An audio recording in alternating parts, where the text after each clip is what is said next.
बुढ़ापे में यही काम सास को बहू पकड़ा देती है।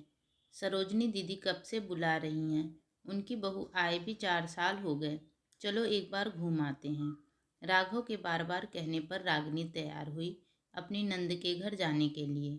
रागनी दीदी कड़वा बोलती हैं और जल्दी किसी भी काम से संतुष्ट नहीं होती, भले उनके पीछे कितना भी क्यों न किया जाए।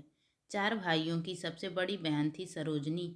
राघव और रागिनी सबसे छोटे थे। एक दिन का सफर तय कर पहुंचे सरोजनी दीदी के यहाँ। रागिनी के झुककर प्रणाम करते ही बोली, मिल गया समय अपने मायके को छोड़ कहीं और जाने के लिए। भले रागिनी साल भर में एक बार मायके जाती हो, किंतु सरोजनी दीदी को लगता है रागिनी हमेशा मायके चली जाती है। अधिकांश समय दी को बिस्तर पर मोबाइल के साथ ही देखा रागिनी ने।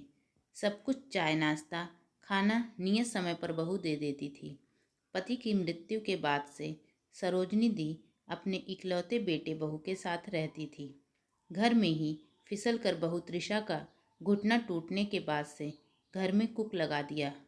रागिनी ने देखा बहू और सरोजनी में संवाद नहीं के बराबर थे। बहू का मायका पास होने के कारण कोई न कोई आ जाता था, और जो भी आता हो वह पहले सरोजनी जी के पास बैठना होता था। वह कभी अपना कमरा छोड़ बाहर मिलने नहीं आती थी। सास का ठसक भी दिखाना था। एक बार तृषा के माता पिता जल्दी में थे, घर के अंदर नहीं गए। बाहर गेट पर बेटी को अपने खेत की सब्जियां दे चले गए। सरोजनी दी ने उसका इतना हंगामा किया कि तब से तृषा सरोजनी से उतना ही बोलती जितना आवश्यकता होती। दूसरे दिन रागनी तृषा के साथ मॉल घूमने जाने वाली थी। नाश्ता कर दोनों तैयार हो जब तक आए देखा सरोजनी जी भी उनके साथ जाने के लिए तैयार बैठी थी। तृषा कहीं भी घूमने जाए, चाहे वो पति हो या उसके मायके वाले, बोले बिन बोले सरोजनी दी निकल पड़ती। रागिनी को आश्चर्य हुआ दी कैसे चल पाएंगी, क्योंकि उनका एक घुटना स्टिफ हो गया था। एक पैर घसीट कर चलती थी। हर जगह तृषा हाथ पकड़कर सहारा देती रही। तृषा को पकड़ पकड़ ही चलती रही।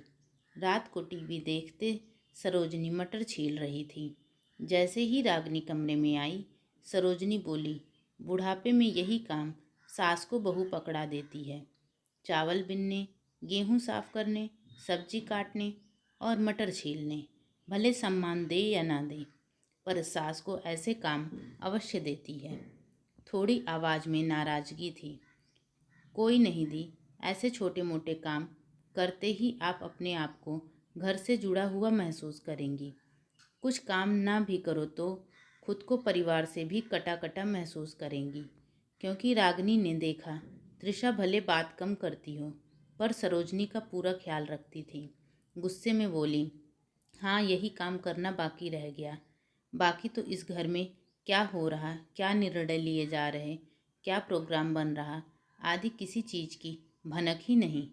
हाँ, लेन देन के मामले हो तो ज़रूर मेरी पूछ होती है, क्योंकि लेन देन का व्यवहार तो मैं ही करती हूँ। महत्वपूर्ण काम निर्णयों में जोड़ो तो महसूस भी होगा कि मैं भी घर की एक सदस्य हूँ, सिर्फ मटर छील कर नहीं। लगा दीदी सही कह रही। बातचीत विचार विमर्श फैसले में उनकी राय आदि विषयों के माध्यम से घर के बुजुर्गों को भी जोड़ा जा सकता है। पीढ़ी का अंतराल, सोच का अंतराल ने एक फासला उत्पन्न कर दिया। एक उम्र के बाद उनमें खालीपन आ जाता है, बाहर वालों से संपर्क नहीं के बराबर रह जाता। ऐसे में खालीपन कौन भरेगा, इसकी उम्मीद बुजुर्ग अपने बच्चों से ही करते हैं। अगर बच्चे ही उनसे दूरी बना लें तो उनका जीवन कैसे कटेगा। सोचने वाली बात है। सिर्फ मटर छील कर नहीं, उनके साथ बैठें, बात करें, समय बिताएं, ताकि उन्हें भी अपनों के बीच और घर के एक सदस्य होने का एहसास बना रहेगा। तृषा और सरोजनी के बीच उत्पन्न हुई खाई खुद सरोजनी के द्वारा बनाई गई थी। अब वे चाहती हैं कि उन्हें महत्व दिया जाए। इसके लिए खुद में भी परिवर्तन लाना आवश्यक है। समय के साथ तालमेल कर चलना चाहिए। तब मेरी सास ऐसा करती थी, अब मैं सास बन अपनी बहू के साथ ऐसा ही करूँगी। सोचना भी गलत है।